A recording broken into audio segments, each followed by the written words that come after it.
everyone.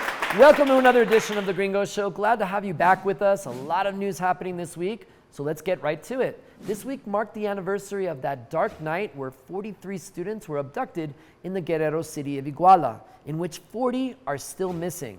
It was marked with a march down Reforma from the Angel to the Zocalo with random acts of vandalism, including defacing once again Mexico's most important monument. The president, only 3 days after his inauguration, created a truth commission to find answers. A special prosecutor was appointed to drive the investigation, and in this time many arrests were made, including the attorney general in charge when the disappearance occurred. Just last week, the special prosecutor resigned, and the office has largely emptied, citing differences of opinion on process and procedures, aka politics, that some say will hamper efforts to get to the truth. The president signaled this week that he will be replacing the special prosecutor soon. But the question here is, will we ever find out the truth to what happened to those students? The Zocalo this week has also been a lazy Susan of different events. On Sunday, Grupo Firme held a free concert there sponsored by the government. If you've never heard of the band before, don't worry. You just want to pop on a cowboy hat, grab a tecate, and go. That's right. That's a gringo doing a grito, a gringo grito. The concert broke the record for the amount of people in the main square, with over 280,000 attending the event.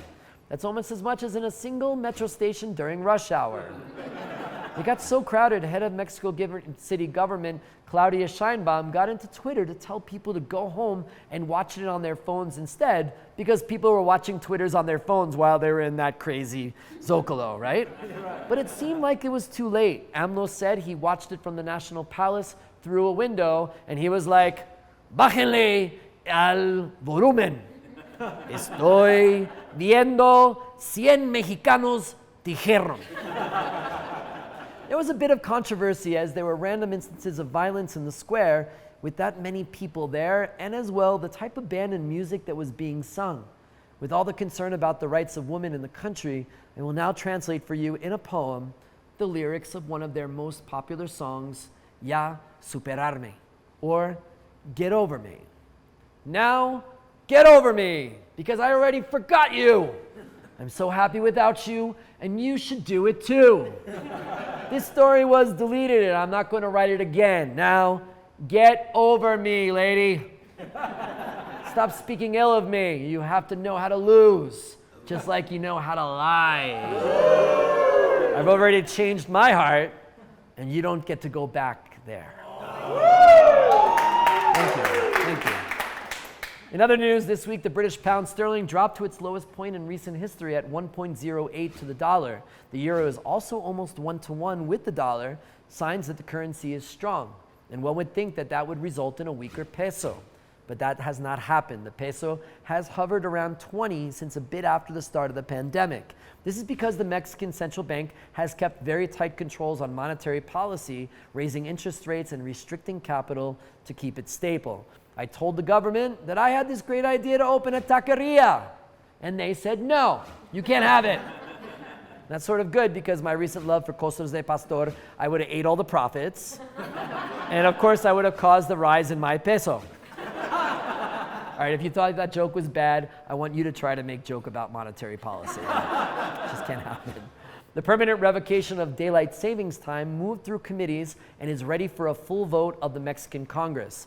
Its likely passage will bring the country into permanent standard time and eliminate the need to figure out how to change that analog clock you've had since 1963. This will make us 2 hours behind New York during the summer months. The U.S. Congress is considering making the country permanently in daylight savings time. The political leaders here in Mexico want us to align to God's time. Also reportedly, God was considering upgraded to either an Apple Watch 8 or the Ultra, but he hasn't decided yet. On Tuesday, the Senate Committee on Labor and Social Security moved through a bill to extend the mandatory vacation time from the current 6 days to 12 days. Also, workers would receive 2 additional days vacation for every year of service. If you've worked for the same company for 35 years, you can get a maximum of 6 weeks of time off. The law has not been changed in almost 50 years, and besides the United States, which has no federal law requiring vacation, Mexico has the lowest of all OECD countries. There is no assurance as to when the Senate will take a full vote because they're all probably on vacation. And finally, I want to show you a video. We're not too sure if it took place in Mexico, but it looks like it. And warning, if you're deciding to dance on a slab of concrete with a number of your friends, please check the surface first.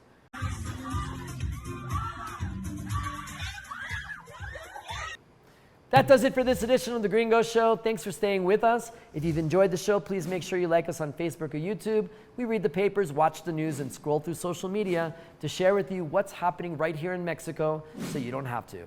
Have a great week.